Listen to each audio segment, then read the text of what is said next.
Wingardium Maxima. Welcome to my channel, Wizards, Witches, Muggles, and more. Today's video is going to be my top 6 tips on the wizarding world of Harry Potter in Orlando, Florida. So my first time going was this past June. So exciting. I mean, I watched all the commercials when I was younger, pressed up against the TV around 11 years old and was like, oh, I can't wait to go. And this year was the year that I finally got to go. It was so much fun. But I binged watched videos before I left with tips on like what to do if you're going to the wizarding world of Harry Potter, how to navigate the parks, everything like that. And I think that a lot of the things that people say are very useful and great tips, but a lot of them I do think are for people who maybe live in Florida, who have season passes, who can go quite a bit. And I know that we want to navigate the parks like these people, but there are some things I think that you should focus on and maybe not focus on to get the best out of your experience if it's your first time and if you're only going for 1 to 2 days and you're not thinking that you can get the season pass. So let's go ahead and get into it. Okay, tip number 1 would be to stay at a Universal resort so you can get the perks. So when we went, we stayed at Universal Resort Surfside Inn and Suites, and I'll put some videos in later about what this looks like. And it's a really great hotel, very budget friendly. Rooms maybe around 100 a night, a little bit more depending on if you want like suite or 2 rooms, anything like that. But it's got a great pool. It's got a Starbucks downstairs. It's got a kind of a food court area. But the real perks come in when you're interested in going to Universal Studios and basically to Harry Potter World. It's great. So you get the early park admission. So an hour before the parks open, you can go in, which is super useful, especially because the lines get long early. So keep that in mind. But it also has shuttle transportation to the parks, which is fantastic and definitely worth it. I mean, you don't have to then worry about getting in the parking deck and kind of navigating that. And it's just nice to be able to hop on the shuttle and go straight to the parks. Another great thing is that they've got the ticket kiosk in the lobby of the hotel too. So there's just quite a few perks for staying in Universal's resort and definitely recommend that.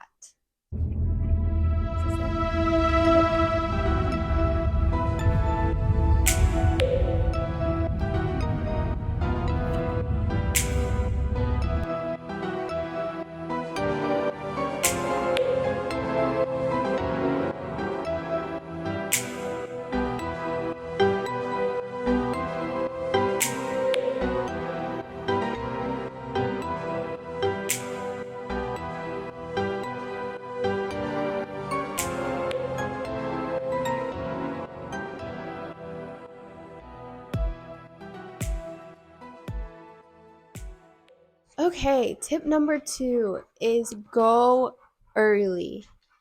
I know you may be exhausted after the heat of the day before that. It may be your second, third day in the park. You may feel super tired because you walked about 6 miles the day before, but I promise it's so worth it, especially if you've got that early park admission. Because the first day we went was on Thursday and the lines weren't too bad, but by Friday, and if you're definitely going on the weekend, be prepared to wait in some pretty long lines.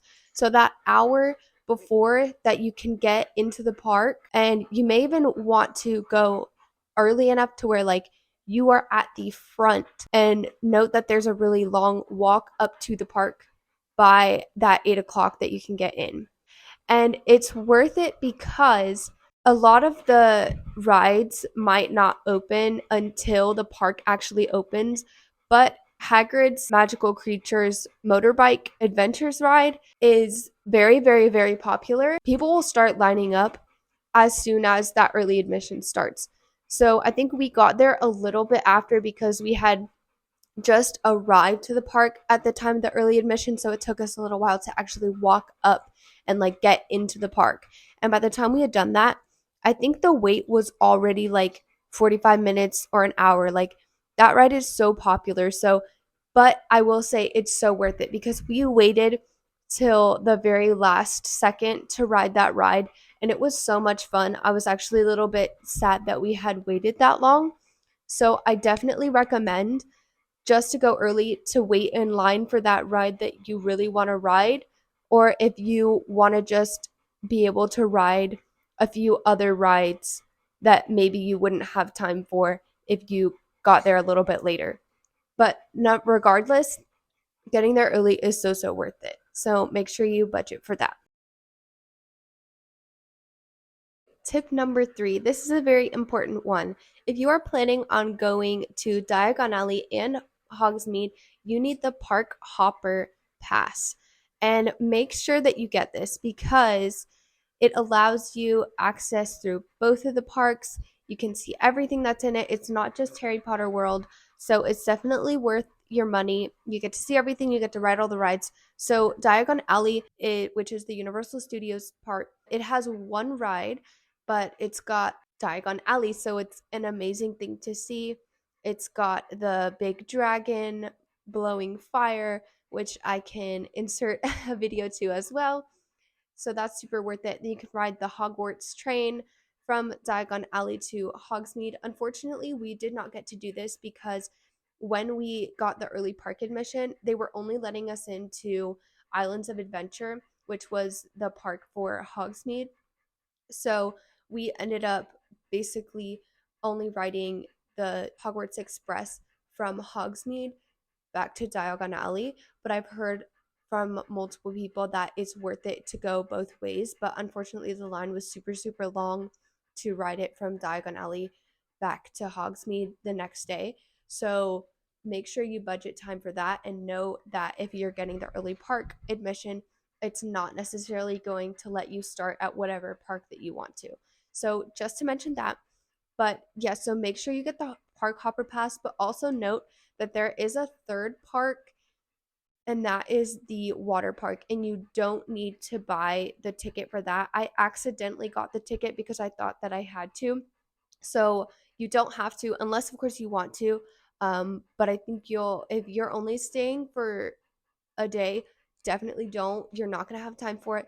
2 days, you still probably won't have time for it because we did not. But I have heard that it's also really fun. So if you've got an extra day, maybe you want to buy that third park hopper pass.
Right. Tip number 4 is to eat at the off times. So this kind of goes in with going early. A lot of these tips are going to be really helpful, especially if you go early. So we went as soon as like the park opened with our early pass. And so we were hungry about 11, 12, maybe a little after that. And those seemed to be pretty dead or slow times for eating. And that is because the late sleepers, the latecomers, are like ready to just like get on the rides and get moving because they know that they've lost some time. So make sure to eat when it's not busy because it will save you a ton of time because the lines can get super long. So we went to eat at the Leaky Cauldron first in Diagon Alley. This food was super good. Just note also that you have to order on the app first, show the hostess, and then you get let in. Don't be waiting in line to go see the hostess without having ordered because they're just going to tell you to order on the app. With that, also, make sure you get the butterbeer. It's super, super good, and try all the different variations. We tried the frozen butterbeer and the regular, and the frozen butterbeer was our favorite. Super, super good. But later in the day, I also wanted to try the pumpkin juice, which was also delicious, but very, very sugary. And I was on the borderline of sugar coma because I had the butterbeer earlier in the morning. So just note that as well. But I tried to get the pumpkin juice just by itself later as kind of like a like mid-afternoon snack or whatever. And I tried to get it at the Leaky Cauldron, and I knew that I had to order on the app and then go up. And they told me after that I should have just gone over to the hopping pot because that is the place that has just like drinks. So that will save you some time too, is know where you want to go for the different things. So there is the hopping pot, which is for drinks. There is Hogshead, which is over in Hogsmeade, which is specifically for drinks, and Three Broomsticks in Hogsmeade is for eating as well. So there's also little sweet shops, and then of course there's the Weasley Brothers joke shop, and they've got some sweets in there too. So just make sure you know where you're going for what you want because it'll save you some time too.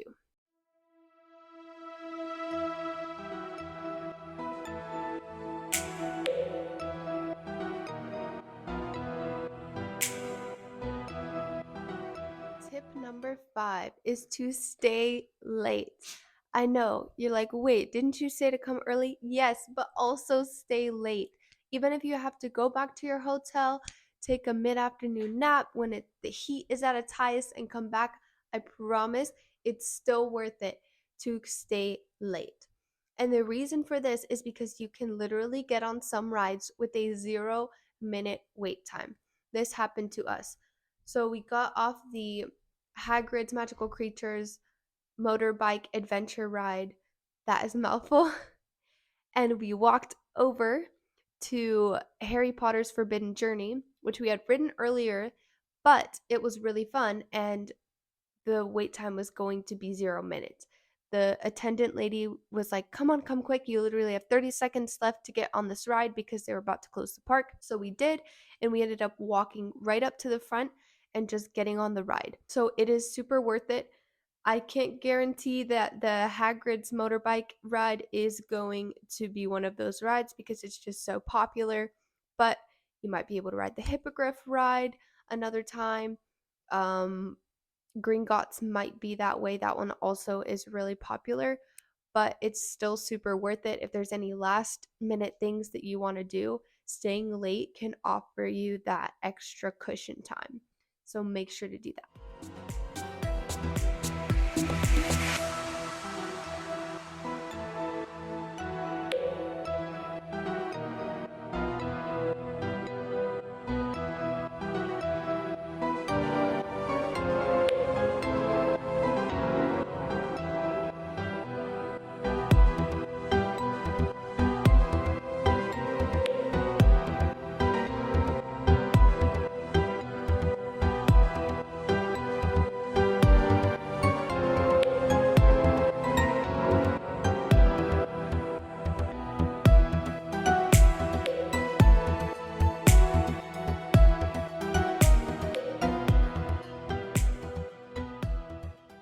Tip number 6 is to definitely make sure you do the Ollivander's Wand experience. It is heartwarming and fun and funny, and just amazing. It's like, you know, a rite of passage in the Harry Potter books and in the movies. You have to go to Ollivander's. So even if the line is long, I do highly suggest that. But I will say, if you're a younger kid or if you have younger kids, your kid might be chosen for the experience. So they pick somebody to actually like get their wand chosen, and they do like kind of the whole thing like in the book. And I mean, maybe they do it for older people, but are you really gonna pass up on an 8-year-old and bright-eyed and like, oh, I really want to get my wand, or an 11-year-old who's like actually the year? So I don't know, but I felt like the guy was kind of looking at me like, maybe I'll choose you, and then he chose the little kid. So I was like, well, it's nice to feel included a little bit, but yeah, the kids are gonna get chosen. Um, but yeah, so that's definitely worth it. But I will say, what I'm not sure is worth it is getting the interactive wand. I've heard mixed reviews on this. A lot of people say that it's just like something that you have to do. It's so worth it. It's so much fun. It's like checking something off your bucket list. But for me, it was $60 to wait in line a little bit for something else, to like fumble with the map, not really have time to get it out and like practice the movements. And it was just the sensors are also really sensitive. Apparently you're supposed to do really small movements, but at one of this like stations, there was literally an attendant out helping people because nobody could get it to work. So just be mindful of that. Have patience. If you have little kids, maybe it's not for them quite yet, because sometimes the angles have to be specific, and I think it's a little maybe more for older kids, teenagers, and stuff like that. But I'll kind of show you what comes with it. So you get to choose which character's wand, or you can choose from a list of like characteristics and pick which one you think would best match you, kind of like they do at Ollivander's. So, you know, you get your personalized wand. I got Newt Scamander's. You can see it on the edge just because I like Newt. And we can look inside. So it comes with this map. It's kind of like the Marauders map. So that's actually, I was really excited to see this. So if you want this, definitely worth it. But it is not exactly like the Marauders map. It is still telling you where each and every one of the stations is for the interactive wand. It kind of maps it out by like where the rides are and things like that in the actual park. So you can see on this end, this is the Hogsmeade section. You've got the actual park and the numbers where they are supposed to be. And you can see the movements that you're supposed to make to get the spell to work. On the other side is Diagon Alley. Same thing, listing where they are and what movements to get the spell to work. This is what the wand looks like.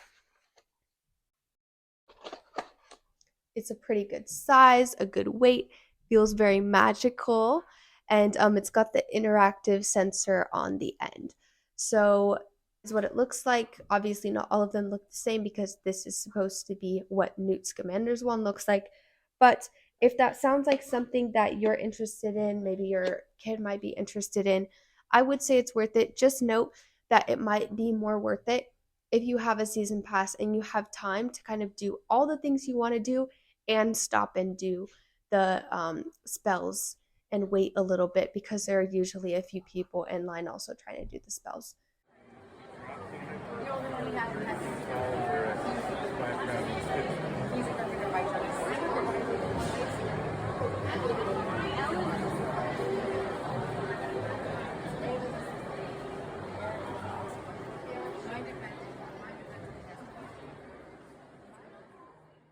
So that should be everything. If you have extra tips, you're a Harry Potter World fanatic and you want to help people out, please leave them in the comments below. If you really feel like I missed something, please like and subscribe.